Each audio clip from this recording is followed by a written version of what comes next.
Welcome to Bad Dice, the UK's first Warhammer Fantasy Battle podcast. We bring you news, reviews and updates from all around the UK tournament scene.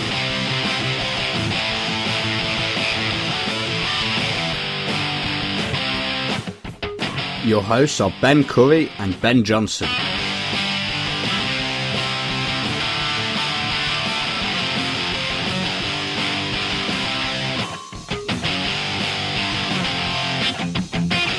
We hope you enjoy the show, and if you do, be sure to let us know. You can contact us on thebens@baddice.co.uk or leave a positive review on iTunes.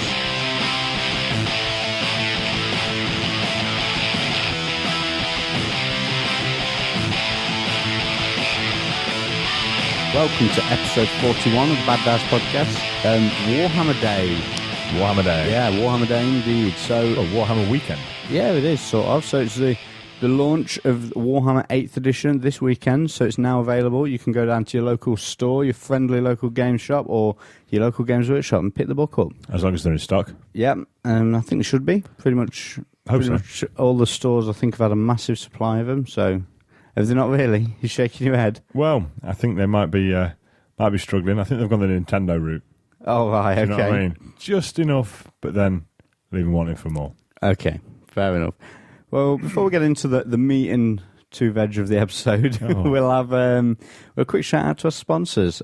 So we've got Odd Games. Odd Games. Yep. Online store.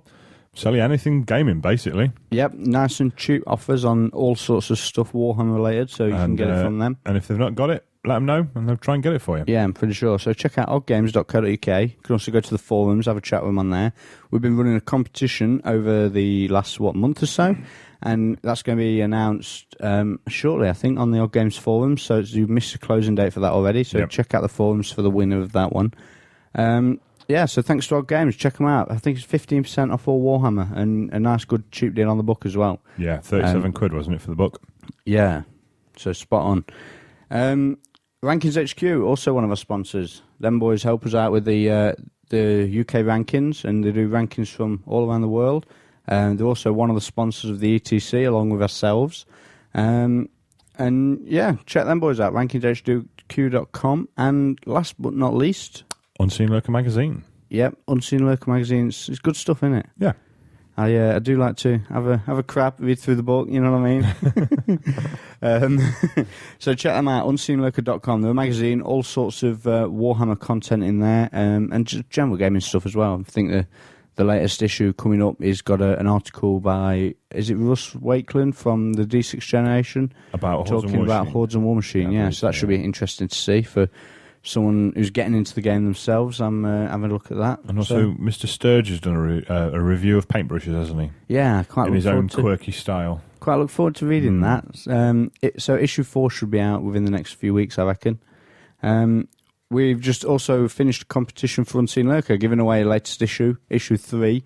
So if you want to know if you've entered and won that, check on the forum. It's baddice.co.uk/forum, and there's the contest section in there. You can see that on. Okay, so moving on into our Fortnights in Fantasy, I think we're going to do. Okay. We're going to do a quick Fortnight in Fantasy, and then we're going to talk about a few bits. Warhammer launch weekend, we've been down there, and we're going to have a look at the FAQs as well, which have just gone up for all the army books. Yes. Okay, first and foremost, Fortnight in Fantasy then, Ben. What have you been up to? Played a couple of games this weekend with the new 8th edition. Also played Michael Biggs' Dwarfs a week last Tuesday. Was that as dull as every other time you've played? It was. It's a bit, isn't it? It's just a cannon off. It was going to be a 10-10 all the way, and then Biggs blew his. In fact, no, sorry, tell a lie. It was going to be probably a 12-8 to Michael. His cannons do a bit better than mine, and his stone throwers, especially with the engineers.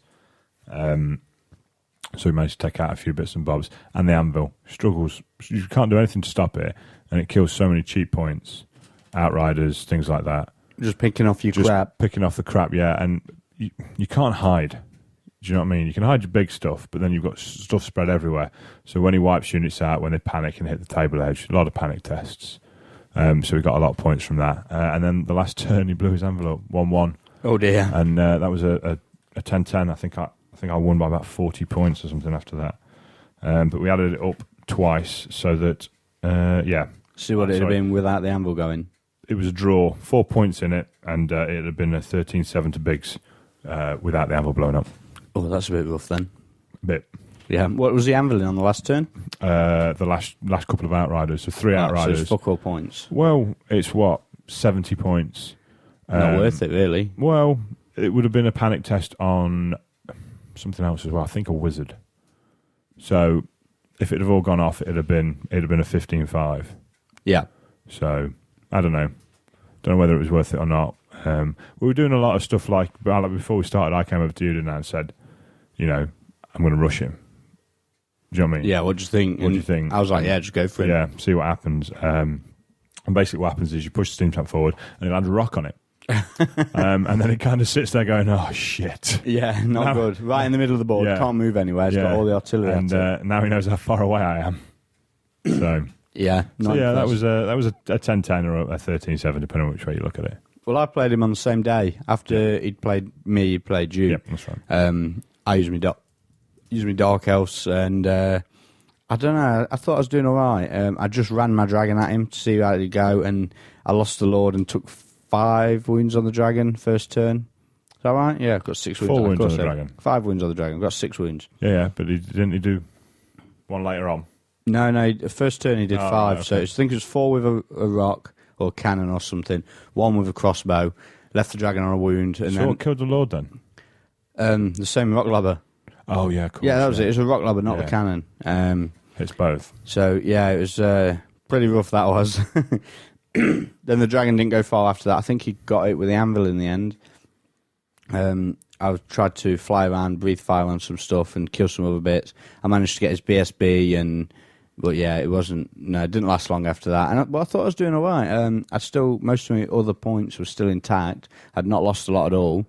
And then I moved my dark riders backwards, both my wizards in, and he brought his miners on the edge. And I thought I was fine, dead far away from him, but he was just within 9 of the table edge. So he comes on, moves forward 3, and It was a juster, wasn't 6 it? charge. Yeah, in fact, it's not a 9, is it? It's more like nearly. It's 9 11 inches and 40 mil. Yeah, that's basically. it. There you go. So it was very close, and my own fault, mistake. So that was my dark rider unit dead, both wizards dead. I think it panicked a unit of spearmen off next to them, and they ran off. Yeah, it wasn't good. They ran off and didn't rally. Ran off the table. So what was the score in that? I think it was a 15 again to Michael. Yeah, 15 to Michael. So he got up back quite a bit there. Did all right then, didn't he, that day? Yeah, had a good time. Obviously, give him a big boost of confidence. He's gone over to tournament this weekend and he's using his dwarf, so nice bit of practice for him. But I think that's enough on 7th edition. I'm sure the listeners must be sick of hearing of us playing the same lists for God knows how long because we're training for the ETC. So 8th edition is here, and we've been playing quite a bit recently, haven't we? Yeah, well, I've had 2 games this weekend. We had a bit of a long, drawn-out one this morning, stroke this afternoon, didn't we? And then Saturday turns up at Warrenwood, didn't we, at 9 o'clock? Yeah, and we did the whole launch party thing of seeing what was there. We're going to talk about that in a bit. But did you have 2 games that afternoon or just the one? No, just the one. Played Adam Hall's Warriors. And what was Adam using? Warriors. Oh, you prat. What was he using in the Warrior Army? He had a level 4 on foot, a mounted BSB, 2 units of knights, big unit of marauders, 14 chosen, 2 war shrines, 2 units of marauder cav, and I think that was it, if I remember rightly. Okay. So what scenario did you play? How did you do it? Did you just roll everything up out of the book? Or? Basically, yeah, we rolled everything up out of the book. So number of terrain pieces, what sort are you using? Well, the problem with the what sort was I'd got some that I'd made. Okay, you wanted to use it. Yeah, another thing for my Fortnite fancy. I've painted some of the terrain that I've built. You see photos on the old Snake Eyes section. Yep. So we had a charnel pit. We had an elven waystone, helps you with the channeling. An idol of Mork, which did nothing because it went in the corner. And because we played the diagonal scenario, obviously we set up before we knew this. We set the terrain up before we knew what scenario we were playing. Yep. So by the time we'd come with the diagonal deployment thing, it was miles away from anything. Cause it was in the corner. Right, okay. We had an Earth Blood Mere, which gives you regenerate. On a 6? On a 6, yeah, if you're in it. A couple of hills, a couple of woods. That was it. really. Rolls up a scenario, and I can't remember what it's called. Is it Meeting Engagement? Yeah, that's the diagonal. The diagonal one, yeah. So we played that. Quite interesting, really. Few rules, not questions. Obviously, just getting into the new game. We had Jervis Johnson on one of them, didn't we? Yeah. We got Jervis in asking a few questions. I think the biggest thing, one of the massive tactical things that's going to come into it that's not in 7th is the way you do your charging. Yeah, that's massive. Towards the end of the game, I got a massive amount of points by my War Altar had charged the flank of his Marauders, which had broke and fled in Adam's turn. I'd won the combat. So in my turn, I declared a charge with the War Altar. The Marauders have to flee, and because you declare a charge and resolve your reaction, then go on to declare another charge, it means I pushed him towards the unit crossbowmen, which declared a charge on them. Because they can't flee more than once, they're dead. Yeah, these crossmen were like literally 4 or 5 inches away as well, wasn't they? Yeah. But that had pushed the Marauders, through a wood, through a war shrine, landed in front of 2 units of crossbowmen, which just charge, dead. Did the war shrine panic as well? The war shrine was also fleeing. Oh, right, okay. That's right, the war shrine had... my turn, I charged the war shrine, broke it, pursued it, and then overran into the side of the Marauders, which is why he broke in his turn. Okay. That's right, yeah, that makes more sense. And then my next turn, charge. And you just took it all out, it couldn't go anywhere because it already fled that turn. War Altar charged the war shrine, which had to flee, which he redirected into the fleeing... Yeah, passed the leadership test, declared a new charge into the Marauders, pushing both the Marauders and the war shrine in front of 2 units of crossbowmen, which go charge, dead. Yeah. It's. We had this in a game we had today as well, didn't we? A situation where it comes up like that, and it's one of the things that I think will be one of the big tactical things in 8th edition. Definitely. Yeah. I think as well. That's where cheap heroes are going to come in, especially if they're mounted. Oh, being able to dart out from a unit or somewhere, and then the rest of the unit doesn't have to go as well. And the rest of the unit doesn't have to go. Also, as well, if they are cheap, goblins especially. Goblin heroes and wolves just dotted about the place. Yeah. Don't cost any points. But it's so handy for being able to just, charge, he's charging as well. And then it doesn't matter if he charges and ends up stood in front of a unit crossbowman or something like that because he's worth nothing. Yeah, of course. Do you know what I mean? If he runs down a 300-point unit and then dies, he's 60 points with nothing? Yeah. Yeah, definitely. You'd take that, wouldn't you? Gateway still works pretty well. Oh, yeah. Adam's had some pretty good gateways every weekend, hasn't he? Adam played Chris Taylor before we played. I was sat watching some of it. He gatewayed off the Vampire Lords unit in the first turn. Was it his general? Because I know Chris was running 2 vampires, wasn't he? No. Yeah, 2 vampires, but only 1 lord. Oh, no. I think Chris was running 2 vampire lords. No, not in that was game. He not? No, he's been on about it. Adam cast gateway. Chris is like, well, can't stop that. I don't know if he double 60 or what. I think he must have done. Rolls an 11 for the amount of hits. I'm like, oh, wrong way around. Double 6. And then they're like, well, that's just silly. Let's call it, do you know what I mean, strength 10. So they did 11 strength 10 on the unit rather than taking it off. Because it ended the game. First turn, and it's, do you know what I mean, ridiculous.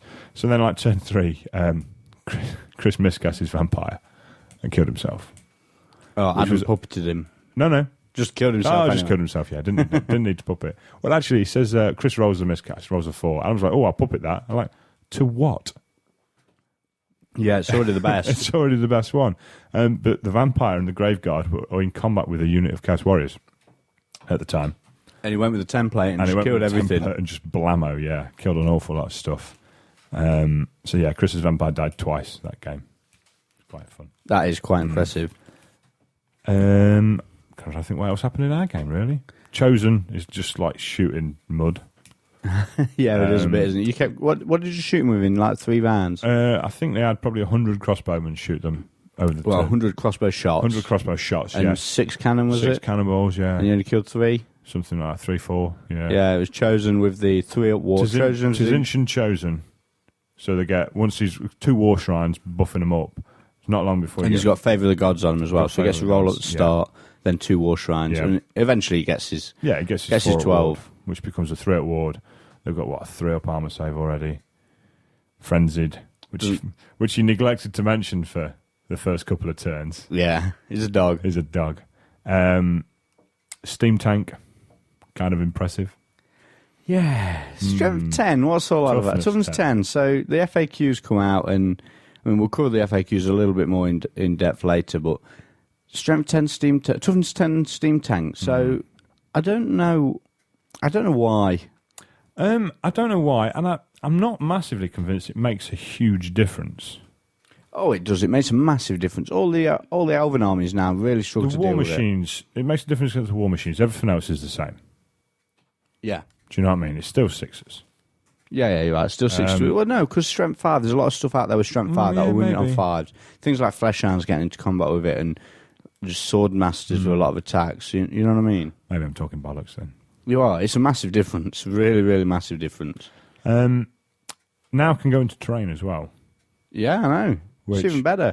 But on a 1 or a 2, take D6 wounds. Yeah, but you'll take that to get into a unit and smash it up. Well, no, because like you said earlier, the unit's just going to flee. Or they just take the charge, get smashed up, flee from the combat, and then you can't chase them. There. Yeah. I don't know. We'll see. I mean, there's talk as well about the FAQ getting changed slightly anyway. Yeah, well, we'll talk about the FAQs later. So some of the games I've been playing, we'll talk about the one we played against each other in a minute, but before the weekend, like I said, I've had a game against Biggs with 7th edition. I think I played Chris Taylor at 7th edition as well, and he gave me a right kick in with a Tomb Kings versus my Dark Elves. It just all went bad, really bad. Yeah, just wasn't good. I don't even want to talk about it. It was horrid.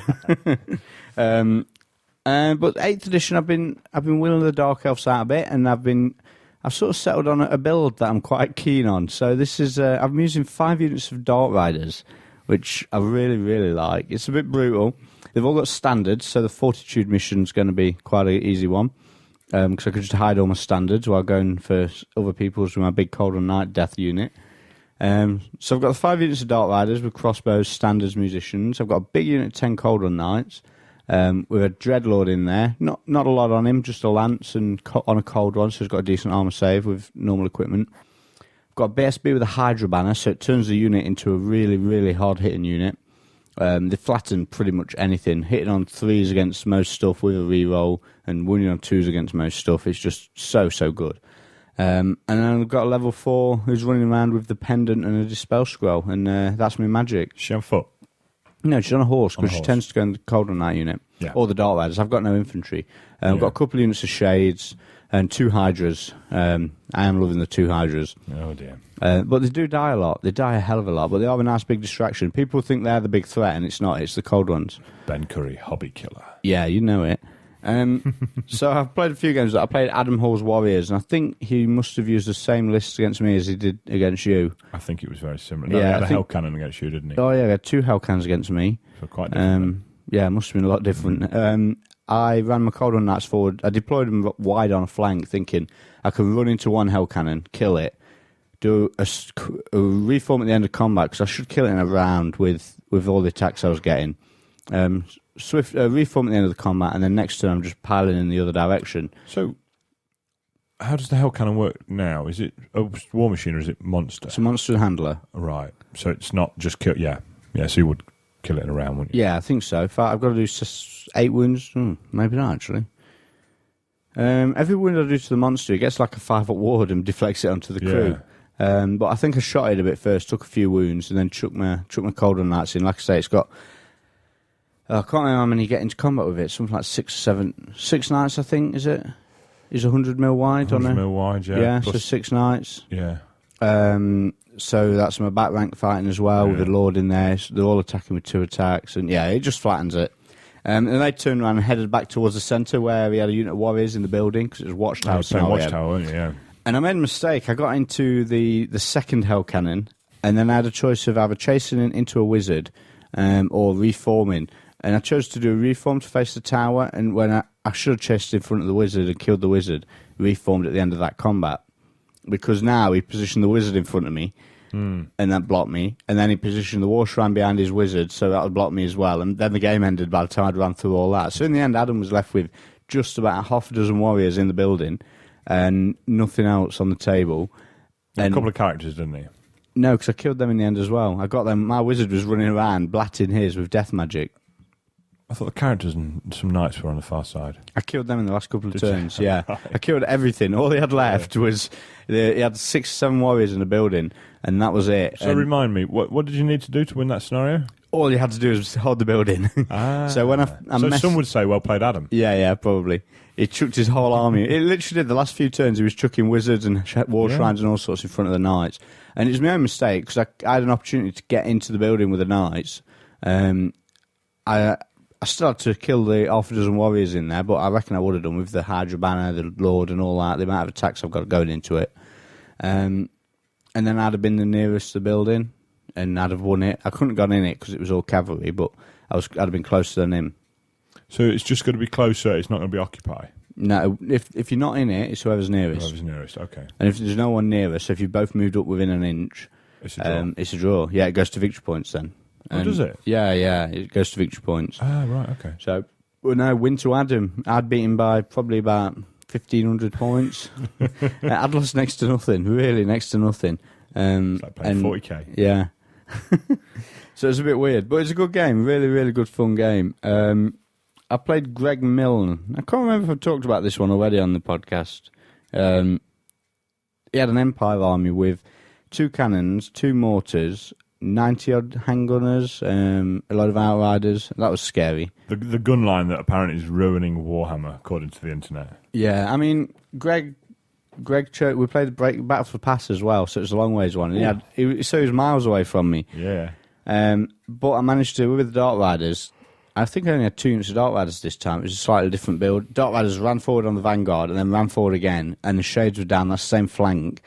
I got into the back of a forest, what none of his artillery could see through, and then they just came all around the flank at one time and rolled a whole flank, and I had a 36-inch range burning head go through a 30-man handgunner unit and panic him off the board. Fantastic. So yeah, I had a bit of luck, but once I'd got into him, the army soon rolled up. So it's a horrible army to face when you're looking at it, but it soon falls over. 2 mortars, both in engineering. That was really, really good. Engineers are now win. Yeah, especially with the new rules for him. Because your engineer just has to be within 3 inches of a war machine. Yep. So I reckon you could... The war machines have got to be an inch apart, haven't they? I reckon you could certainly get him within 3 inches of 4 at one time. Well, the one thing that in the game that we played today, sat the Hellstrom rocket battery on one of the GW hills. Because the engineer just has to be within 3, you can stand him behind the slope. Yeah, so so your it doesn't bolt get throwers shot. can't see him, but he can still use his ability with the Hellstrom, according to the new FAQ. Yeah. Yeah, that's the other thing as well. They've changed the wording in the and FAQ. it can be, if he's in range of more than one, you can fire your first one. If you don't need to use your engineer on it, Yep, you don't need use to. it on the second one. Yeah. So that's really good as well. But then you're putting 2 war machines together, and if something gets to him, it kills them both. So it's a and it toss-up. kills an engineer. It's a toss-up of how you want to play it. So yeah, that's my Warhammer over the last couple of weeks. Should we talk about our game? Yeah, I was just about to say we've played today, haven't we? And Yeah. we took a sweet time with it, didn't we? Yeah, it was good. So what was your list today? Okay, my list. Oh, sorry, I've got one more. Ooh. We'll talk about this one, then we'll talk about the You other sure? game I had yesterday. Yeah, go for it. Okay, so I had Warrior Priest on a War Altar, Speculum. Archlector on the wall. Archlector on a War Altar, Speculum, Great Weapon, Meteoric Iron. Pretty standard stuff. I had a Warrior Priest on a horse, Barded Horse, with the Crown of Command and then Enchanted Shield, which seems I've been cheating with. Yeah, you've done the points wrong, haven't you? Yeah, again, something in the FAQ where if there's a common magic item in your army book and the rule book, you use the rules out of the rule book, but the points value out of the army book, which seems odd. It does seem really odd. When they've got to Yeah. the trouble of repointing everything in the main book. And also when they've gone to trouble of putting in the main book that army books take precedent over the rule book, it seems an odd one. But anyway, that's that. So the Enchanted Shield I had down as 5 points. It's not as 15. Crown of Command, so the unit is in Stubborn. He went in 9 knights with full command, 2 wizards, a single engineer, 2 units crossbows, 2 cannons, a steam tank, 6 pistoliers with a champion with a repeater, which I really like. Yeah, especially when we're shooting 12 inches Yeah, now. now they've got 12-inch range. It makes them, and a 12-inch move at the start as well. Makes them very cool, the Vanguard. I had a rocket battery, I had 20 swordsmen with full command, and I had 12 flagellants. So kind of different, but kind of the same. Yeah. Do you know what I mean? Not a million miles away from kind of stuff that we're using. It's basically your 7th edition army, just tweaked a bit, isn't it? Yeah, which I think it'll carry on tweaking, to be honest with you. So a couple of questions. Why didn't you stick with a Pegasus Rider? Because you've been using him for ages in 7th. Because I don't think he's as resilient to shooting anymore. Okay, he's got a great arm save anyway. Well, yeah, maybe. And he gets an extra wound because it's a combined profile. But then you don't get the ablative 3-up ward on to take 2 3 wounds. Yeah. Do you know what I mean? I don't know. So maybe it works out about the same. But I've also been running in with the casket, which... You don't think it's so good now? I think it's handy for taking away, but casting them is going to be a nightmare. Yeah. Because the way the bounce spells work now. So I'm not sure on him. I would want to try some other stuff, to be honest with you. I want to try the second Warrior Priest. So I think I'll be struggling on points. The extra Warrior Priest makes your Dispel phase fantastic. Yeah, he does, doesn't he? You know what I mean? Adding 3 plus your channeling. And what did you use? You had a level 4, didn't you? So I've used a list. Someone's posted a list on the forums. Just put a thread, started a thread saying 2,000 points for High Elves for 8th edition tournaments. And we're going to credit him. Yeah. So his username is Ozymandias, or however he pronounces it. I don't know. I don't know the guy's real name. He hasn't listed it, so I haven't got a clue, unfortunately. So yeah, he's posted this list up, and basically he says he's gone for a level 4 Archmage using Law of Life with the Annullian Crystal, a level 2 Mage using Law of Metal with the Seer Staff, a BSB with Dragon Armor with just normal equipment. Normal equipment, so Dragon Armor, Steed, Barded, Lance, Shield. Then he's gone for the 1-up save and re-roll for the Helm of Fortune, and a 5-up ward from the Guardian Phoenix.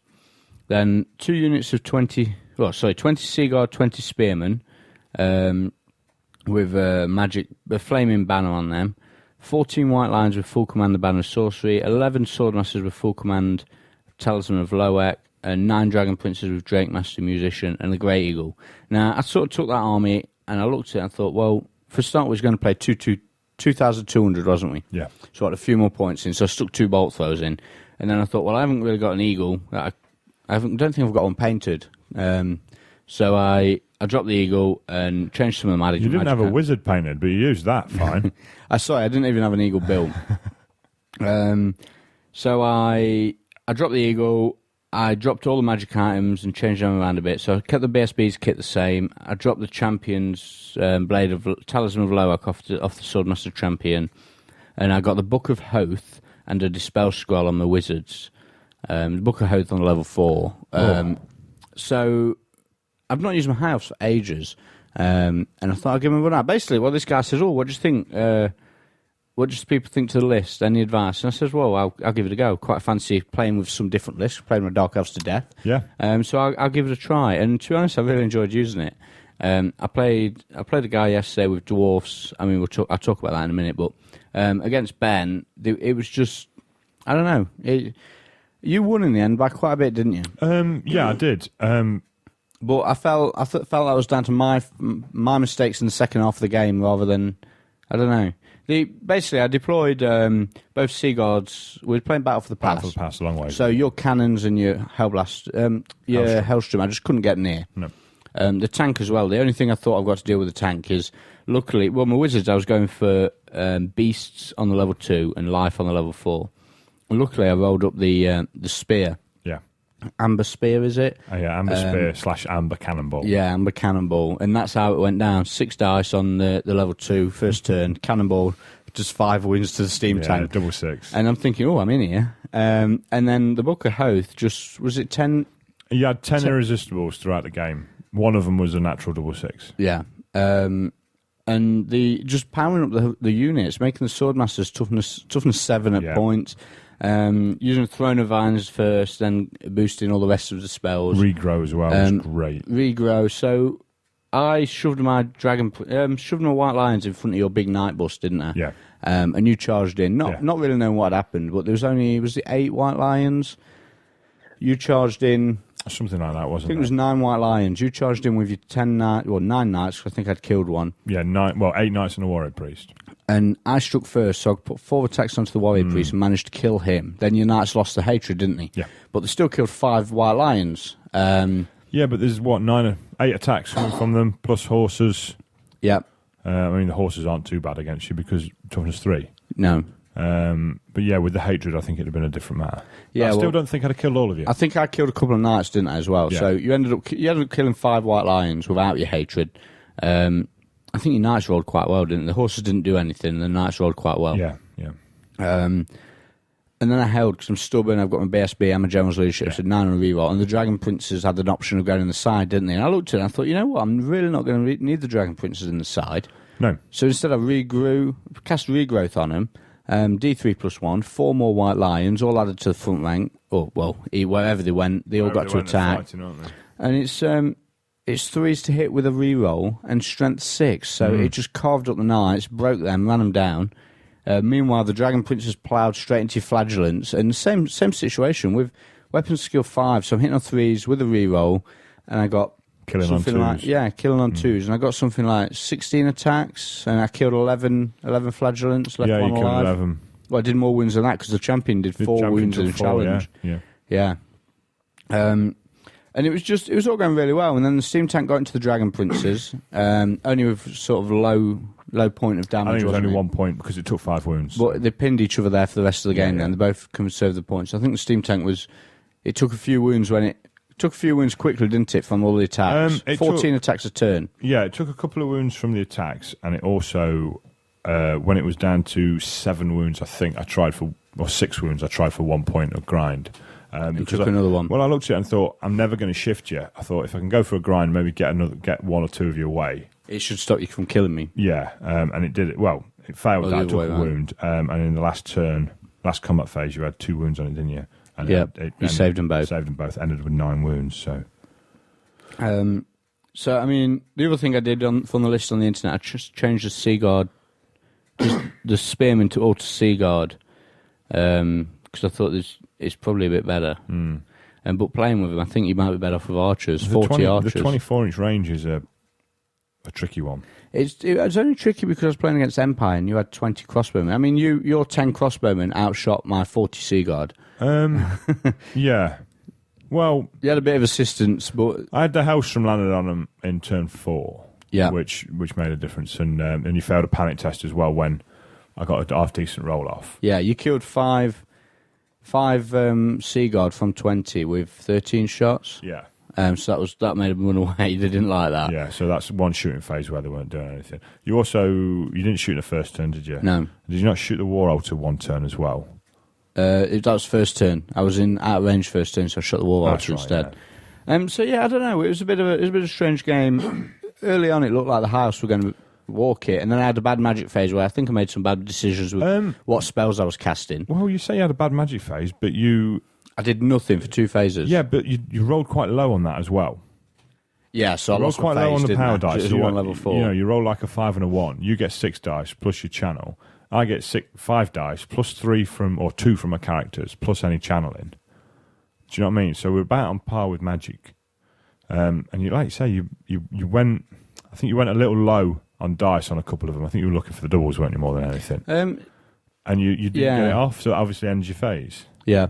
So Magic's a funny one. You've got really good defence as well, so if I'm not getting the doubles, I'm not getting them through at all. Yeah. I mean, the Swordmaster's got the altar at the end, didn't he? Yeah. And got a bit of points back in the last sort of turn or 2. Especially Swordmaster Champion.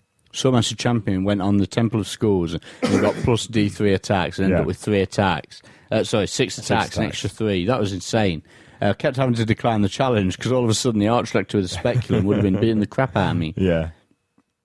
So yeah, it was a really good game. Really enjoyed it, and I enjoyed changing the army as well and using Hyos for I think change. as well, that was probably the first game we've played where we've played the rules. Do you know what I mean?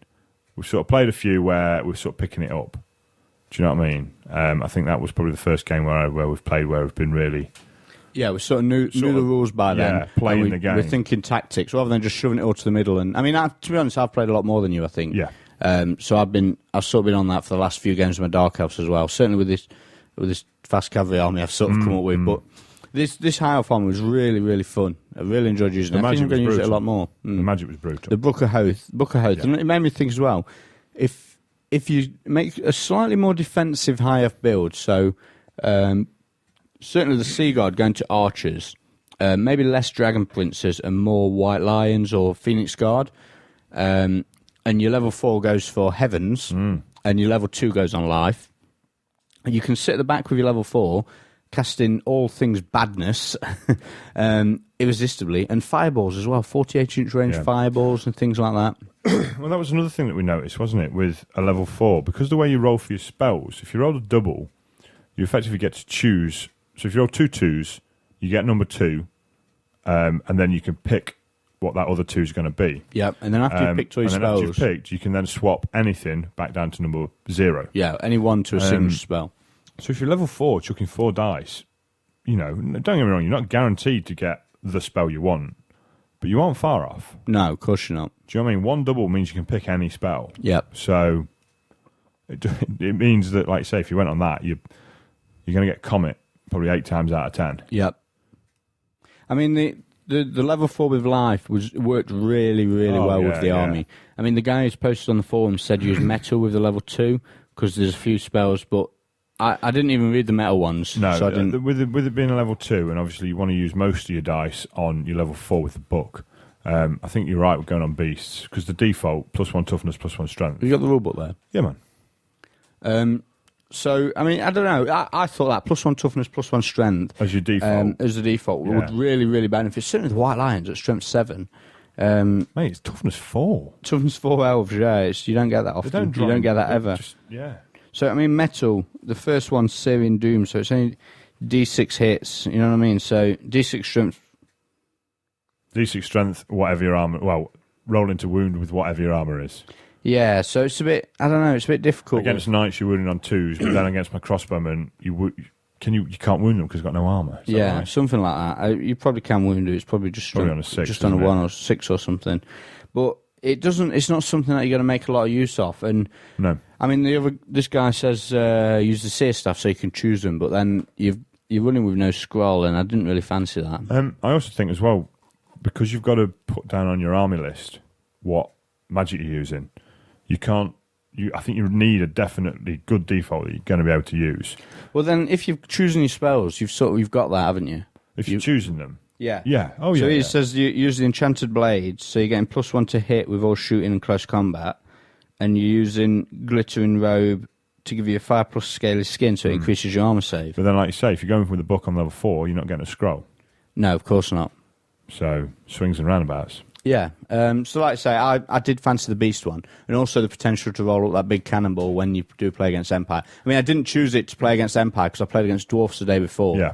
And I already had it in my head that I want the Beast magic with the augment +1 toughness, +1 strength. And turn yourself into a dragon. Yeah, and I turned myself into a manticore, actually. And then it got dispelled again before I got to move.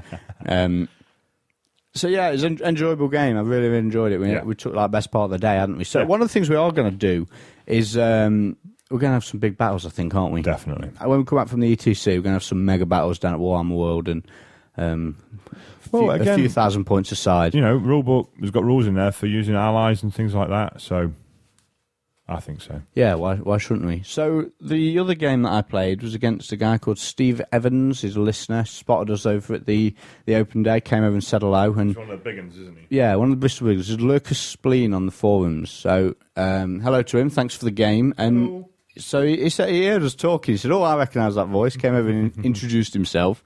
And after chatting for a bit, we wandered off. We did the whole open day thing, and then saw him later on after lunch. He was like, do you fancy a game? And I was like, yeah, I can go some Warhammer. So I went and fetched my high elves out of the car, and he was using dwarfs, and quite an interesting list, actually, because he was going with the anvil. He had 2 big blocks of 20 slayers, a big block of, I can't remember, I think they were Longbeards. Longbeards. And 2 small warrior blocks, I think, just to screen his slayers, and a couple of units crossbows, a couple of bolt throwers. I probably got his list all wrong, but that was the gist of it. The 2 units of 20 slayers were in there, and the Longbeards were in there. And an anvil. And the anvil. And we'd played Battle for the Past again. I've played that a lot recently.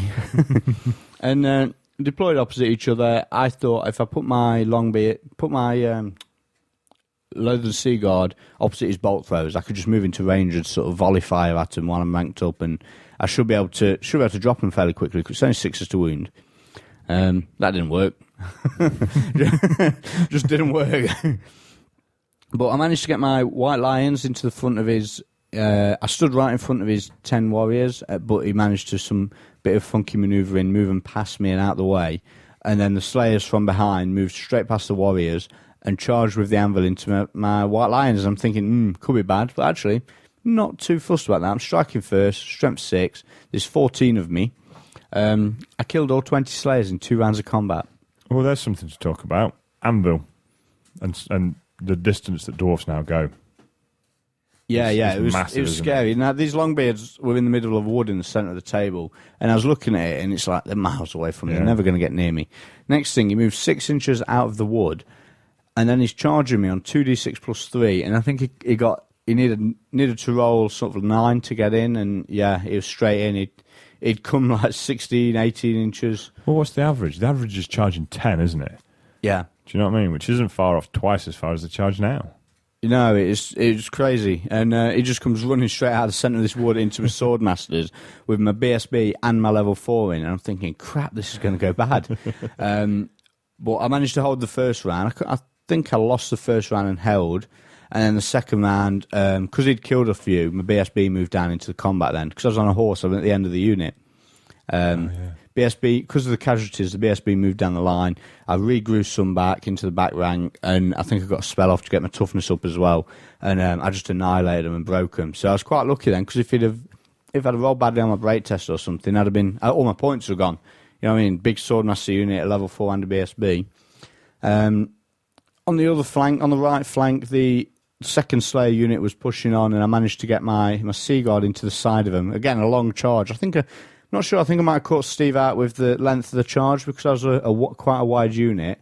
I was 10 wide. So from the furthest outside edge to, if I wanted to wheel and charge and all that, like 7th edition, it'd have been a good sort of 16, 17 inches. Yeah, it was an awful long way, wasn't it? The nearest 2 points, it wasn't that far. I think I needed an 8 or something, and I managed to get it. And yeah, they went straight in, and they chopped them up pretty quick. I went in 10 wide, won the combat, and then did my reform to get narrower, still keeping as many as I could fighting him.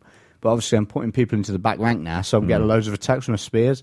So that really worked well. And obviously re-rolling hits with my high initiative, always strike first, re-rolls, just carves through the Slayers so quickly. Brutal. The other thing I did, which was quite rude, was 6 attacks into the Giant Slayer character guy, so 2 wounds, toughness 5. Yeah. 6 attacks, dead. That was quite rude. I mean, that's quite good. That is very rude. That's 4s to hit, isn't it, with a reroll, 6s to wound? Yeah. Oh. Killed him before he got to splatter me. Oh. But yeah, it was a great game, and it was good. It was the fact that it was big ranked up blocks of dwarves running across the table at me. And he was moving faster than I was. I was shuffling about, moving about, trying to shoot at him and soften him up before he got to me. And he was just barreling across the board at me with his dwarves. And then big, massive combats. Which, I don't know, I might be turning a new leaf, enjoying combats, eh? Never. Who'd have thunk it? No way. Enjoying combats, yeah. With your... always strike first, re-rolling, strength 6 White Lions, who are stubborn in case I do lose combat. Yeah. You're all about the hobby, aren't you? Of course. So yeah, my high elves, I've got out, and they're old. They're really old. I think there's some 4th edition metal spearmen in there. I think they are. I'm not sure if they're 4th or 3rd. I think they're 4th. I thought they were 5th, but I certainly bought them in 5th edition. But I don't know if they were from an earlier time. I'll have to rip one of the bases off and see what it says on the tab. No, because 4th edition was the High Elf Goblin set, wasn't it? Yeah. And they're basically the metal versions of the plastics. Yeah, but I don't know if they were out before the metal. Maybe they might have been, maybe 4. So yeah, I've been painting my high elves. So away from the gaming that we've been doing loads of, I've been painting the high elves just to touch them up a bit because they are looking a bit. I think I bought them, some of them in the 4th edition, and I bought a load of them when the 6th edition book came out. I bought them off a friend of ours, Paul Mansfield. Yeah. He was working for Games Workshop at the time, I think. He bought a load.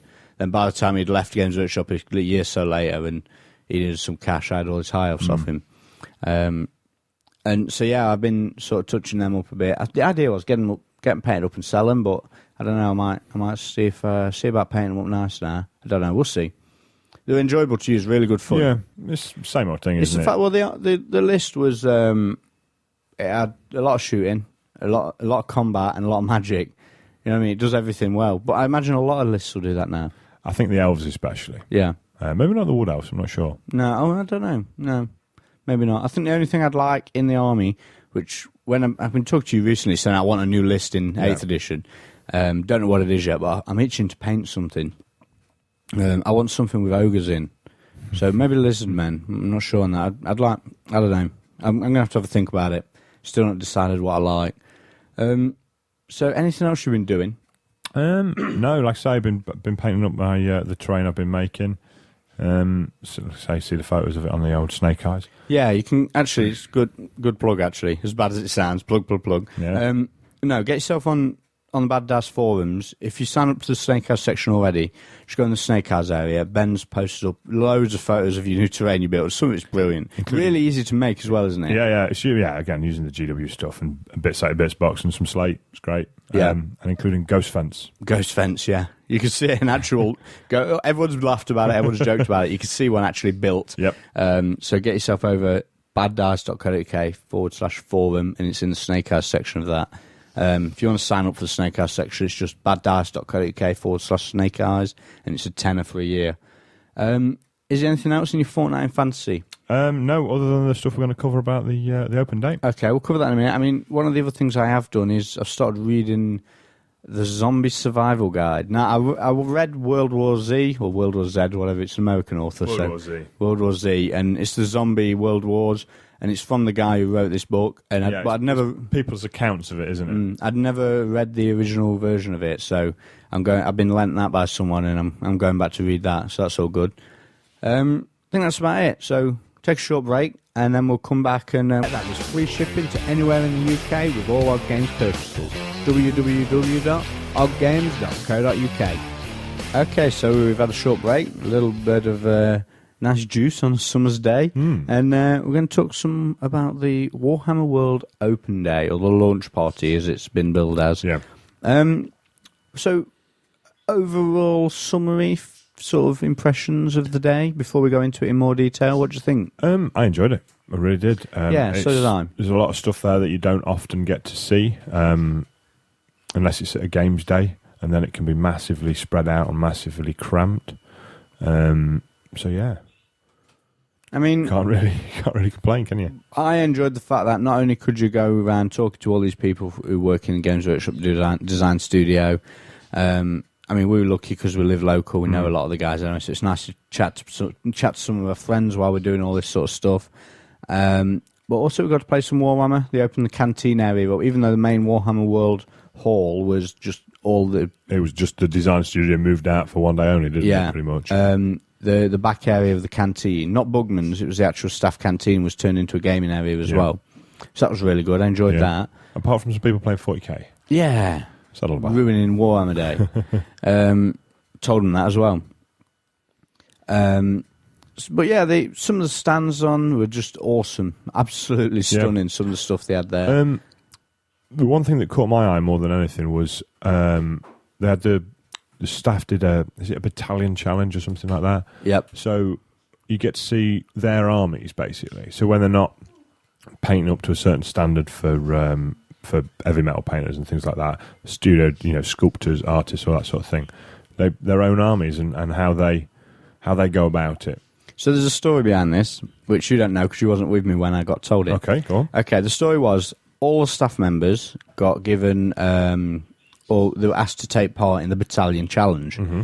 And the idea was to get given a battalion, but they have to paint it by a certain date. And I think it was a date for this, you know what I mean? It was to go in the cabinets at this event, or it was in time for Warhammer. You need to get it done, you need to get it painted. And it's a free battalion. Mm-hmm. So...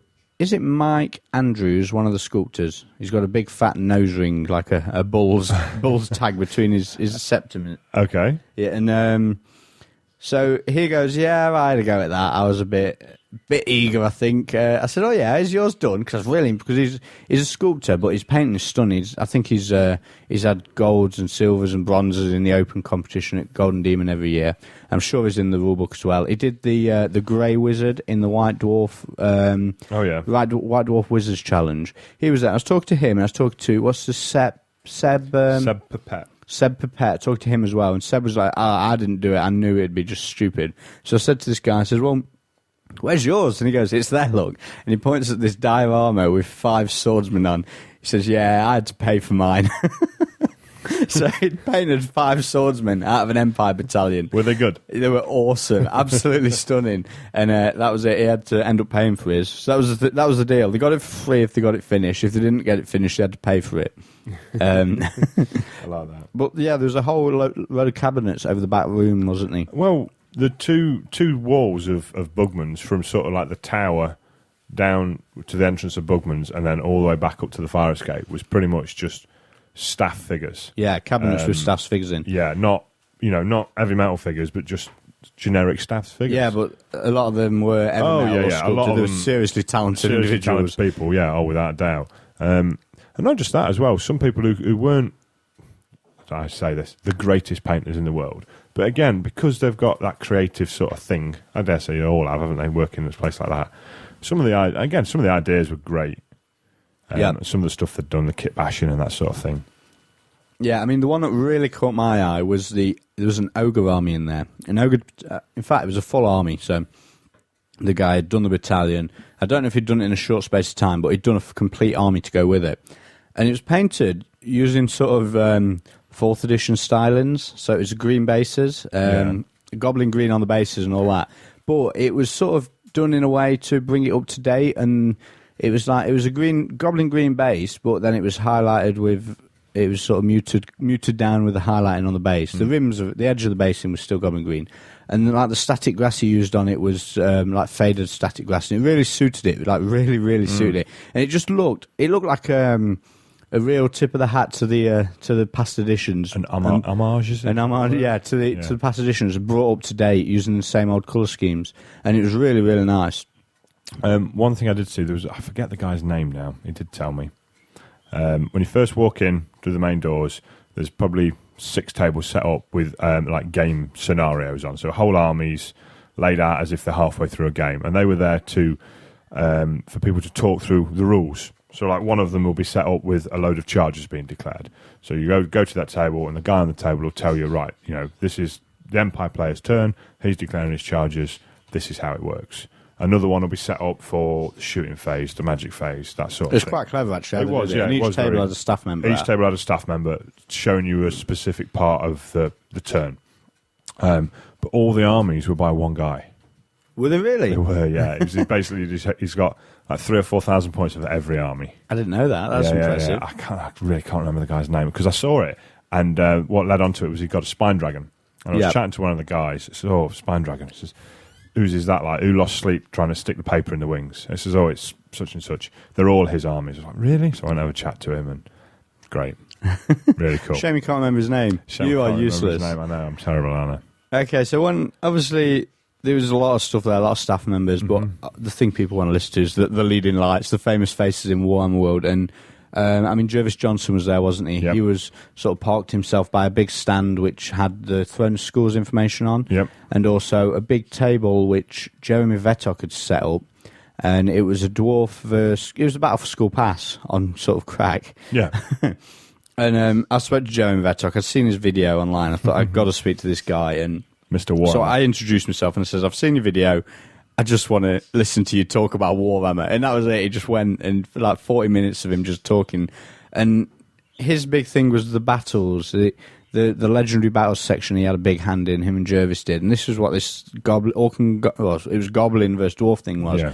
And he decided they just set this battle up. They wanted to make terrain to go with it, so it was underground and all that. It looked really There's a little impressive. railway on it as well, wasn't there? There's a railway on it. There was also a big sort of mushroom cauldron. So there's mushrooms going out of all the rocks, and there's a big cauldron in the middle of the board where the goblins were making the brew to go with the to power up the fanatics. And he was saying how they made the battle. They fought the battle between his goblins and his opponent's dwarfs, and then by the end of it, the dwarves got into the cauldron. That was their objective, to smash it up.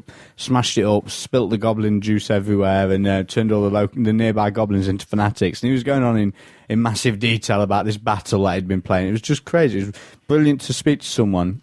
I mean, obviously, they've got to. It's their job to be so enthusiastic. But it really was. Even if it was all false, it seemed like it come from the heart. And he was really, really inspired. Well, he inspired me just talking to him to play bigger and grander games. And he was talking about, asked him about the terrain, and he asked me, what do I think to the terrain rules? And I was like, I love it. It opens the battlefield up so much. It makes it a lot less clunky.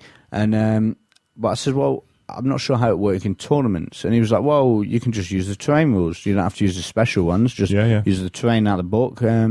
All woods are normal woods, all hills are normal hills, all that sort of thing. And he's right. It was... Yeah, Jeremy Vettel is just my new favourite. He's my new Games Workshop hero. He's just brilliant. He might have made a right hash of the Skaven book, but it's just the fluff in the background is the man, I think, at the moment. Yeah. Who else did you see who was... I went pretty much straight to the heavy metal guys and had a good perv in their cabinets. Most of the stuff in the heavy metal cabinets they had some of the new demons, the Kairos, the Seekers, and the Changeling. What do you think to the Kairos figure? And I've seen it in the flesh. I like it. It's not quite as biffed up as I thought it was going to be. I thought it was going to be proper, haggard. But he's not. But he's a lot smaller than the Lord of Change figure, though, isn't he? Yeah, but he's supposed to be. Yeah. I think the paint job as well, while being very, very good, I think is a bit too clean. Yeah, it's technically brilliant. It's technically amazing. But the I don't know, it could have done with being a bit less bright and colourful. Yeah, I think I don't know. Maybe just look a bit more battered. Yeah. And old. But it's a really nice model. It's staff. It basically, I said, who did I say this to? Oh, somebody. Tom discussing John Blanche and his position and things like that. Yeah. And see, John Blanche was there, but I didn't get to talk to him. No, I didn't either. I don't think he was there for long. I only saw him there once and then didn't see him again all day. Okay. Basically discussing, his influence and stuff like that and his style. And I was saying that I've just seen the Kairos figure and it's basically the artwork out of the Demon book in 3D. Yes. Which is exactly what it is. The pose, everything, the fish on the staff, the lot. And the Changeling model. Oh, it's just a brilliant figure. It's really big and it's lovely. It's just absolutely stunning. I'm looking forward to getting my hands on that. And the paint job on that is beyond belief. Yeah. Really is. Who's painted it, do you know? I'm not sure. It's all turquoise to blue and all that, but then it's got little goldish yellow runes all throughout the cloak. It's beautiful. It's really good. Also speaking to Darren Latham about the jewels, the jewel dioramas they did. Oh, yeah. The three of them. Because they were there, weren't they? They were there, yeah. Again, the one that him and Joe Tamer, I don't know how to pronounce his name, did the High Elf Tyrion versus Cold one now, isn't it? Malekith's champion. What's his name? Yeah, can't remember. But that is, it's stunning in White Dwarf, but in the flesh, oof, yeah. It's just what amazed me was there was so much stuff in the cabinets which you just don't see enough of. Oh, that was one thing they said. That I was speaking to Darren. He says what they brought down a lot of new stuff and characters. He was saying that for 8th edition they repainted a lot of characters, given them a new paint job. Do you know what I mean? That's so interesting. Archeon got a paint job. I think Tyrion, Khalida, things like that. Some of the special characters got new paint jobs. They also brought down an awful lot of colour variant models, which apparently their brief when they do colour variant models, they have a brief of obviously bloodletters have got to be red. Yeah, of course. But there's what sort of red? Lots of designs on red. So they had maybe a dozen bloodletters there, all with different colours on. But when they get them, they have to paint them up to character standard. Do you know what I mean? So the characters they get longer to do, got to be a higher spec. So the colour variants they paint up to that standard. And again, you don't get to see. You might see the odd few in an army book, but other than that, you don't see them because they're not in the miniature gallery. And they were great. Do you know what I mean? Just loads of dudes lined up in all various different colours, and because they've been effectively allowed to go nuts on them. I mean, there's one of the demonettes with all the tattoos on her. Oh yeah, saw that one. Oh man, you see that in the flesh, and it's great. But back to this diorama. Apparently, it took him 50 hours to convert and paint Tyrion. Really, 50 hours. 50 hours. Wow, was it that is 50? a long time. Maybe 50 hours just to paint. Actually, I think that's right. It was 2 days, 2 days to convert, but then 50 hours to paint. Wow, that is a very, very long time. So one of the other things that I saw there was the obviously they had all the heavy metal guys, and they had the sculptors and the artists. They had a whole section just of the art of Warhammer, the art of war hammer, and they had some of the machinery there. I mean, we've seen the sculpting one before, haven't we? It's a computer with, you get like a device which you can, like a floating pen, isn't it? yeah, you sort of cut a clay image out of the computer screen. So, yeah, floating pen. It's got resistance to it, so when you're pressing the clay on the screen, you can actually feel where you should be, where it's going, and it shows you how to do the You can invert sculpting. it and stuff, can't you? So you can do it. So if you're pushing in, it's pushing into the clay, but then you click something else, and you can pull, and it pulls out the clay. Pull the clay back out, and yeah. And they were telling us how. I was speaking to Ali Morrison, and he was saying the question basically I wanted to know was, did it take long to sort of adapt? Obviously, they've been using that 6 years, he was saying. And he was all excited because he was getting a new machine on Monday. His machine was the one that was on display, and it was basically going from there in the bin. And he was getting a new spec'd up system on Monday for the bin. Well, pretty much. It was an out-of-date computer, and it's getting updated. And he was all excited about it. And I was like, well, you know, the first day they've come down and they said, look at this. Try using this. I said, well, how's it? Was it a case of, don't like this, wiggle of the mouse, and no, forget it, It'll never take off. Or did you just adapt to it straight away? And he says, well, without wanting to sound too arrogant, he said, I just picked it up straight away because it's so close to the actual sculpting. Yeah. It didn't take much adaptation at all. He says, one of the biggest things is remembering all like the hotkeys and the shortcuts on the computer program rather than the actual sculpting using it itself. Well, yeah, that amazed me how they could go from sculpting using traditional methods to the computerized system and pick it up so quickly. I don't know. I mean, not being a sculptor, I mean, I suppose the actions are kind of similar, aren't they? Yeah, the Not theory really behind it's the same, isn't it? So, but yeah, that was impressive to see all that sort of equipment and learn about it. And one of the other things we saw as well was basically Photoshop using a pen and a mouse mat. Yeah. So it's like some fancy mouse mat, and you get a stick in your hand which you draw with, and it transposes it onto the computer, which was quite impressive. So that was really good to see. Again, the other technology that they use to do what we assume is just like, you see an piece of art and you assume it's been either done digitally with a computer or it's been done by hand, one or the other. I wonder if they do sort of like, if they touch up bits, draw it by hand and then scan it in and move things about, change things around. I imagine they do. I don't know, they might do. I mean, some of the original painted artwork was up. The big mega battle with the floating fortresses and the giants and the griffin. That was up. That was painted. That was a hand painted art piece, wasn't it? It wasn't a digital image. And obviously they've used it in the books and that sort of thing. In fact, it was Adam Troke of all people was shown around this area because he used to be in games development. He did the High Off book, obviously, and now he's in. I think he works for White Dwarf or something now. And a lot of the artwork section in the rule book he's got his name to it. The hobby section and all that sort of thing. Right. And that was his area of the weekend. He was on that sort of the artwork section, so he's showing me around all them. We was looking at a piece of Skaven art with a couple of clan. It's a weapons team with a rattling gun, and there's like a battered shield on the floor with smoking bullet holes. And he was like, "Look, my favourite bit's the smoking bullet holes." And it's just one tiny bit of the picture which you wouldn't even see, but he's obviously spent that much time studying it that he notices it. And yeah, it was really good. It's nice to be shown stuff rather than just going up and walking and seeing the artwork. You've got someone there who deals with that sort of thing all the time to talk you through the pieces. Yeah.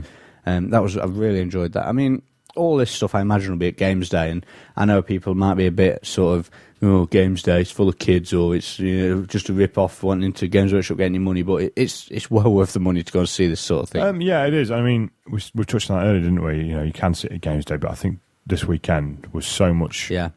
It's all in one room, and it was nowhere near as crowded, was it? No. Some of the scrums at Games Day are ridiculous. Oh yeah, of course, yeah. I think you get a bit more time to talk to people rather than talking to them across a desk because they can't just walk around the place. No. Another thing I saw as well, which I like, is seeing the 3-ups that they do. Yeah, they had all the Skaven 3-ups, didn't they? Yeah, again, discussing the Skaven. You remember when we did the review of the news, and I said there was no sculptor's name on the clan rats. Yeah. It's because there isn't one, is it? Because there wasn't one, no. Apparently Brian Nilsson did basically a naked rat. Because they're all the body forms are quite similar, aren't they? And then apparently each sculptor did 2 or 3 Skaven. Yeah, all the characters were by Seb. All the characters were by Seb, Seb Pet. Apparently Brian Nelson did the command groups for the clan rats, but almost all the designers had a hand in that. That's why there was no, it was a big designed project by such and such. Group project, that one. Group effort, which was quite interesting. Quite interesting to see, as well. Yeah, again, seeing the big 3-ups, sort of 6 inches tall, of naked clan rat to slightly armoured clan rat to more detailed clan rat, and then command guys underneath. All done in green stuff, and then they do the naked one out of green stuff, and then they cast him up in resin, and then they sculpt on top of the resin. So you can still see the resin through, where it's just body, and then another one where it adds a bit of fur on, so the second one gets done in resin. I love seeing that process. Yeah, I mean, we saw it last year at the open day with the cold ones, didn't we? Yeah. And that was really good to see. And then again this year with the Skaven, it'd be good. I mean, they should put more stuff like this in White Dwarf. It's really, people want to see it, certainly on the website. Yeah, the website would be a good one, wouldn't it? Because you're not limited to page space, are you? No. But yeah. Oh, one more quick thing. The big battle pictures out of White Dwarf, like the double-page Playboy spread, that was there, which was just awesome. Yeah. It was really cool. There was one unit of Chosen, wasn't there, which was 8 wide and 9 deep. Yeah, I've got a good photo of that. That'll be on the forums. In fact, we took loads of photos over the weekend, so they'll all be on the Bad Dice forums, on the open section as well, so anyone can just sign up to the forums and have a look at these. You will need to register to be able to view them, though. So, what else caught your eye? I mean, talk more about this castle scene, because... Well, it was basically the one out of the centrefold from the rulebook, apart from maybe the 6 feet on the left with the forest and the beastmen. It really is Warhammer porn, isn't it? It's the fold-out section. It really is, yeah. I mean, don't get me wrong, it wasn't the exact setup, but it was the basic gist of it. They had the fire dragon at the front and just warriors everywhere. It was just great. It was really good. The amount of terrain on there as well. All the citadel stuff and the fortress made out of 20-odd fortress kits. Yeah, it was really impressive. It looked really cool. And the big siege engines as well, which were, 3 foot tall? Yeah, there must have been. One of them had Be'lakor on the top of it. Yeah. No, it wasn't. It was the Plastic Demon Prince. Was it really? Yeah. Oh, I didn't notice that. Yeah. Very good. And there was a unit, this really did catch my eye, of 3 Dragon Ogres, which just looks so out of place. Yeah, so old and tiny. Tiny little unit, 3 Dragon Princes. Yeah, didn't look right at all, did it? Dragon Ogres. Dragon Ogres, that was it. And they had the High Elf Dark Elf one. I was just about to say that. They also had the Corsair landing, didn't they? Or the Dark Elf fleet landing on the beaches and defending the mountain pass, wasn't it? The High Elves were. And they had loads of dragons and manticores, hydras. They had a sea monster coming out of the ocean as well. Yeah, a little kraken, isn't there? Now, when I first saw it in a book, I wondered if there was a bit of Photoshop on that with the Corsair ships. I thought maybe they built 1 or 2 and then Photoshopped them, but there was 8 there at the weekend. Yeah, all painted different as well. All painted. All different flags on the side of them. Boats, yeah. But you can't see that from the shot in the book because it's the other side. Oh, yeah, of course where the runes are painted. But yeah, there was 8 of them there, so... Impressive. Very impressive, yeah. Very impressive. I took a load of photos of that one. I like that one. Again, talking to the lady that was telling us about them, and I said, I thought that might be photoshopped. She says, no, they've been built to basically take around the world 2 games days and things like that. That's good. Have they thought about how they're going to transport it as they're building it and worked it around that? Well, the big one is all on Realm battle boards. It's all built up off Realm battle boards, which, actually, if I look in the rulebook, I wonder if they photoshopped the... Can you see that in the actual picture? So while you're looking at that, one of the other things I did was I had a good chance to have a chat with Matt Ward. It looks like it has been photoshopped. Yeah, you can tell that it's the battle boards because of the where the hills and the skull pits and things. But yeah, the lines have been photoshopped out. So yeah, I had a chance to chat with Matt Ward about I didn't go hammering him about all the all the inaccuracies in the rulebook and the FAQs, but I had a few questions I wanted to ask him. Particularly was the whole measuring anything at any time, because I think it's unclear in the rule book. Well, it's not what it says, is it? It says you may measure before you declare an action. Yeah. But I mean, I asked him the same question. Now, the Games Workshop stance on it is, yes, you can measure anything at any time. You can measure a distance between two units. You can measure how far from a bit of terrain you are. You can measure the gap between some two bits of terrain to see if your unit can fit through it, to see if they won't have to take the terrain test or anything like that. Whatever, any point on the tabletop, any 2 points on the tabletop. Measure anything at any time. Yeah, and that's the way it is. I mean, I don't know if they'll FAQ the wording or whether he thinks the wording stands up to that already. I don't know, but he sort of tried to convince me that the wording already covered it enough, and I was like, oh, okay, it's fine, and left it. So I thought there's no point getting into a stand-up row. Yeah, I mean, he did mention, didn't he, about it, getting tweaked along with the process. Yeah. Well, one of the things that did come from this conversation, and some credit has to go to Bobo here as well for he's done he was there chatting to them all at the same time, and the FAQs obviously they've come out, and they're all the army books have been amended, but there's some inaccuracies in some of them, and some I also believe that contradictions. some of them went up and then got changed. Yeah. Almost immediately, within a few hours. So. Well, apparently it's going to be a sort of a living document, isn't it? It's going to be an open set of documents which are going to be updated all the time, or not every day, but sort of regular updates as and when things come in. They're not just going to be like, okay, these are done. You've got to live with this for 6 months. We might look at it in 6 months. It's going to be a regular process, I think. Don't get me wrong, I like that, but then from what we had on the last episode with Gav Thorpe, when he said, was it print and be damned? Was it? He said. Yeah. You can change something, change it back, change this, change that. And, if they are changing them every month, every 2 months, you're going to get lost with it, aren't you? Yeah. So, again, maybe an update every 6 months might be reasonable. I don't know. Would you want to see it? Would you want to see it updated every month, every week and be bang on? Or would you prefer a little bit of, even if it's slightly wrong, but you're not changing everything all the time? I think I'd be happy with sort of a 6 month turnaround. Do you know what I mean? Every 6 months they get a refresh of what I mean, update to how they are. There's no point updating them every month. You'd never be able to keep track of them. Exactly, that's what I mean. I mean, even 6 months might be a bit too soon. You don't know, do you? I printed them all off. And even now they're on because your high off one's been changed since then. The high off one's been changed. There was discussion at the weekend that the steam tank one's going to get changed again, so that it is affected by magic. All magic, not just a strength value, because obviously at the minute it's immune to metal magic, which makes no sense at all. No, of course it doesn't. But saying that it's going to be able to cast spells on it, which I think's a plus and a neg, really, because if you can just damage it with magic, you can heal it with magic. Yeah, and move it. Oh, no, you can't move it anymore. But you can buff it up.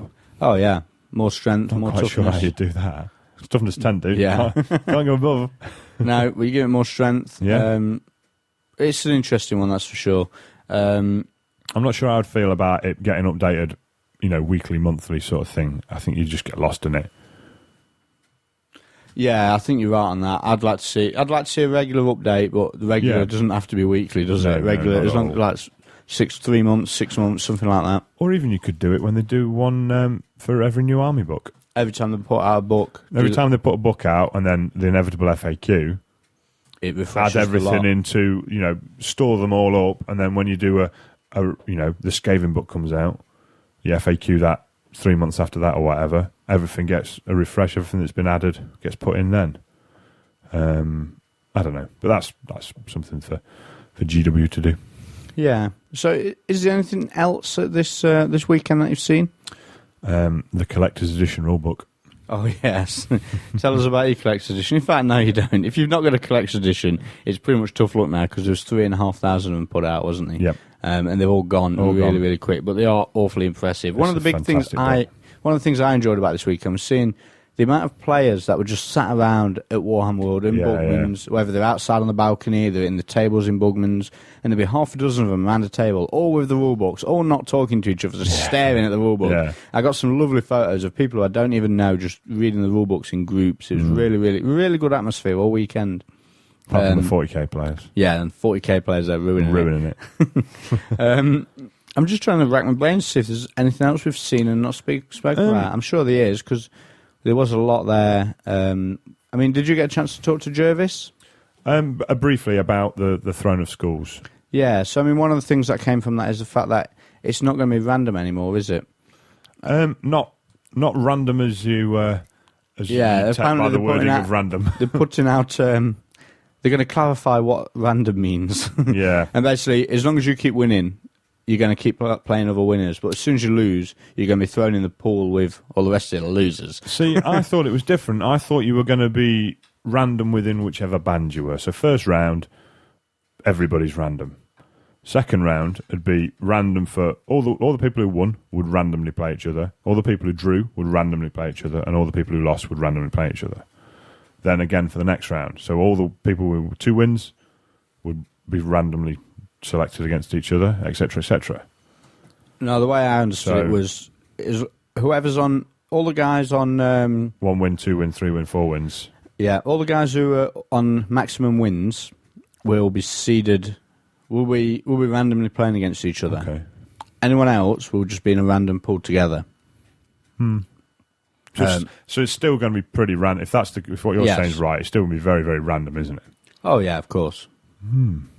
But at least you won't go into game 6 having won 5 games, or game 5, isn't it? So game 5, having won 4 games and playing someone who's lost 4. Yeah, that's true. You might have won 3 and lost 1, and you're playing someone who's lost 4. But, I mean, that's what I understand. That's the way I got told, but I might have got my head around it wrong. We'll have to see. There was a bit of an information overload this week. Yeah, it was a bit, and a bit of a beer overload as well. So yeah, it's a great weekend. I mean, if you ever get the chance to go to an open day like this, I definitely would. I'd certainly rank it up there with any tournament I've been to and any games day or anything like that. Yeah. It's certainly worth a trip and a hotel room and a night over, you know what I mean, just to see this sort of thing. Definitely worth it. Especially if it was all free. So Yeah. I mean, again, credit to them. You know, they get a lot of bad press. Games Workshop do, but when they do things, they do it in style, like don't they? That was really good. That sets them above. I mean, obviously the people are saying they got competition from other game systems, Privateer Press, Battlefront, all that sort of thing. They can't touch that. They just can't touch it. I don't know. Do they have a HQ as such? I don't know. Do you know what I mean? I'm not sure.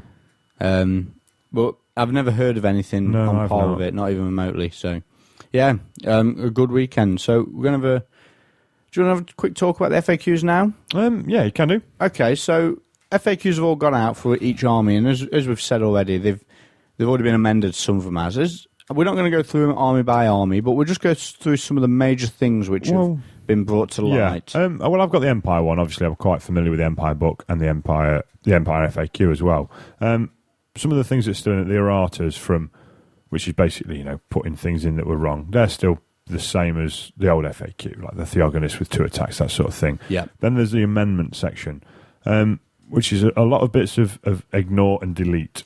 Yeah, so there's a lot of times, if there's a rule or a sentence in the current Empire book which doesn't work with the new rules, so it just says ignore it or delete it. Well, there's these ones which are pretty much, are for every army. So ignore choosing your army.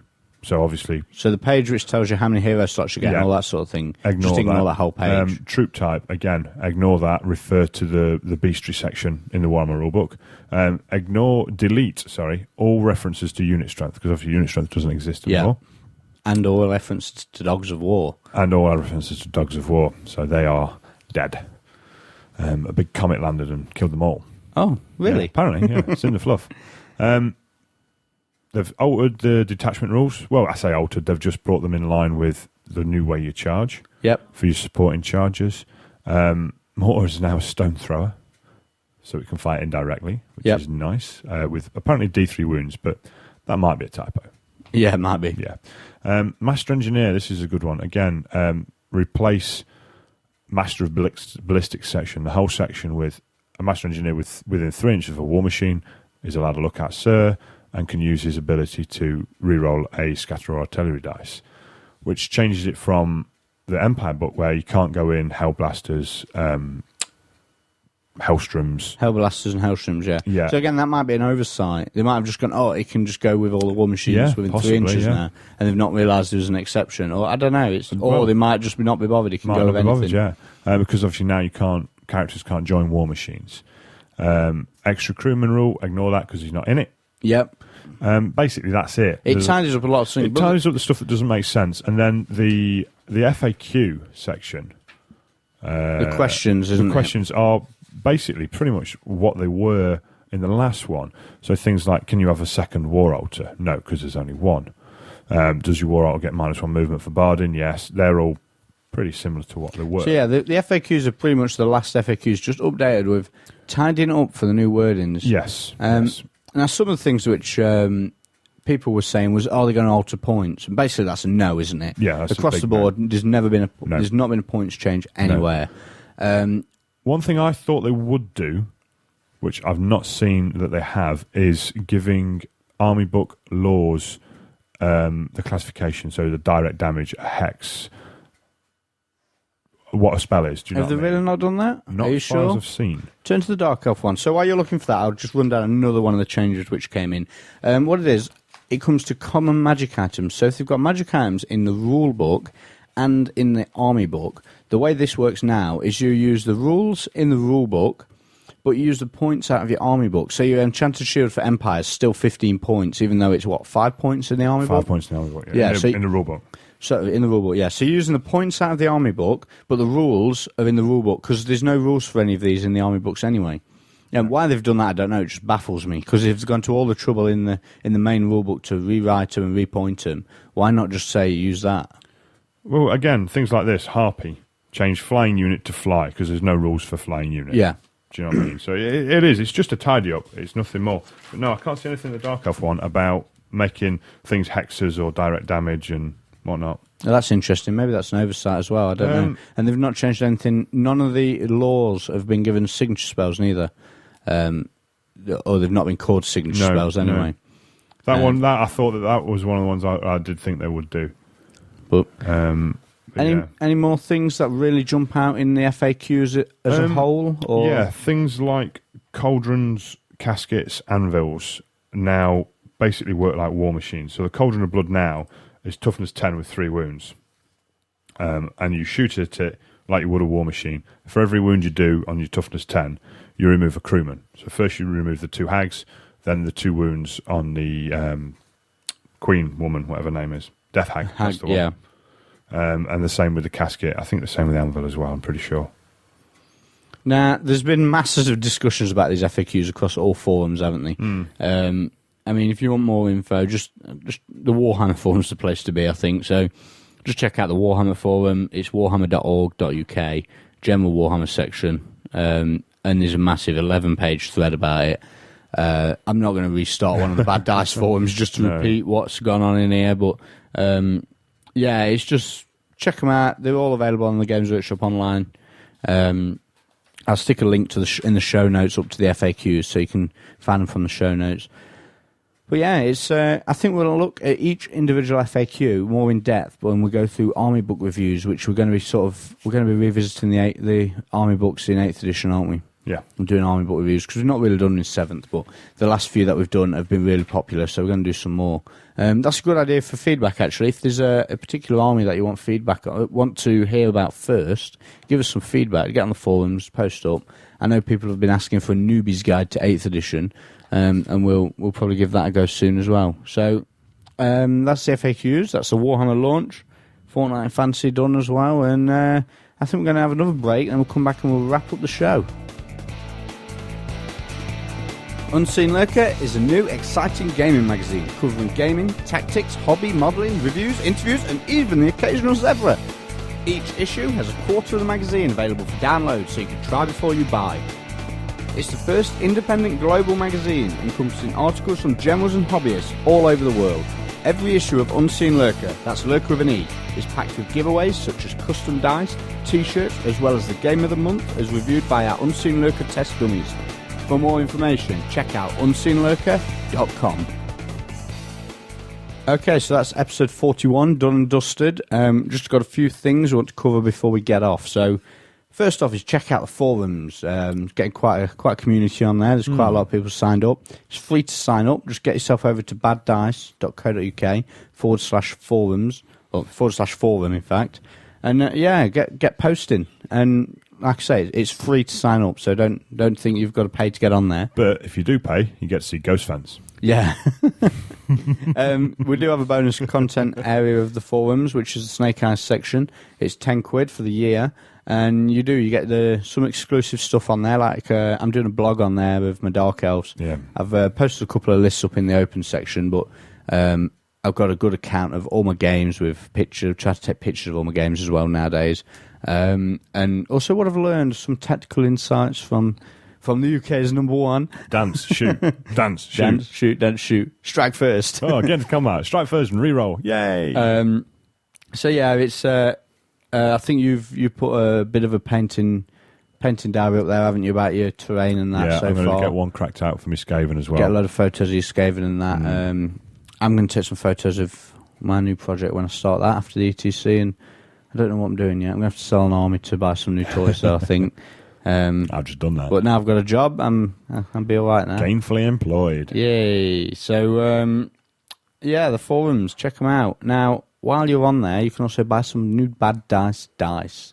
Now, Ben's bought some new dice, haven't you? Yeah, I bought the Games Workshop Skull Dice. And they're rubbish.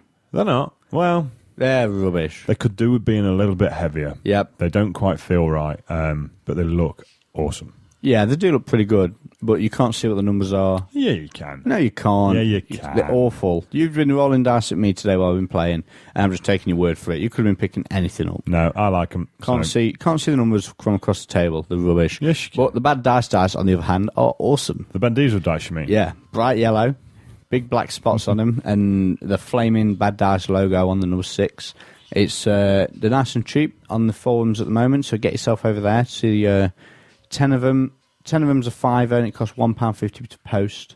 Unless you're a Snake Eyes member, then you get postage for free. It's a bargain. Now, if you sign up and buy dice at the same time, you get them £4 to your door. Wow. So yeah, that is pretty cheap, but that's not going to last for long because after the next episode, so you've got one more week to get that introductory cheap rate, and then the prices are going up. Basically, they were just a special offer as they first came out for people to grab them quick, but they're going to have to go up in price to cover the costs a bit more. So once they're on the main website, they're going to go up. So get them quick. Yeah, 10 dice for £5. It's not bad at all. No, it's not bad at all, is it? Bear in mind, I paid £7 for 8 Skull Dice. Yeah. More money than brain cells. Anything else you want to cover before we get off? No. World Cup final tonight. Yeah. So we're going to wrap the show up. Watch that. Prediction? I think Spain. I don't know. You're going to say the one I said in the car, aren't you? No, I'm you going to get in there first. I think 3-1 Spain with Villa taking the golden boot. I kind of think Spain are going to win. I think there's going to be a lot of goals. I hope so. I even think it might be extra time. I think it might be 2-2 and then extra time. I hope not, because I'm knackered.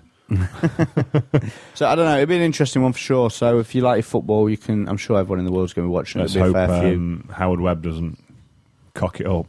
Do you know what I mean? He's had such a good tournament, been given the final, and oh dear. Yeah. Could go bad.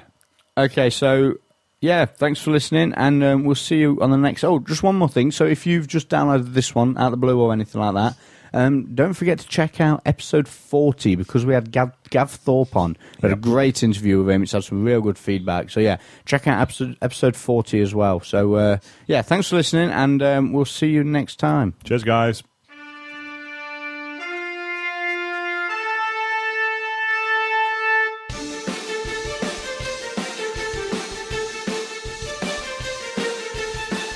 The preceding podcast was brought to you by Ben and Ben Productions.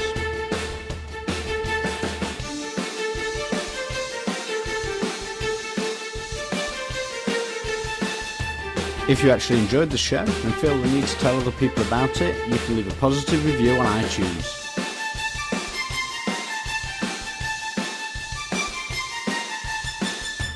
You can contact both your hosts at thebens@baddice.co.uk, or you can contact us individually on Ben Curry at baddice.co.uk or Ben Johnson at baddice.co.uk. So thanks for listening, and we'll see you on the next episode of the Badcast Podcast.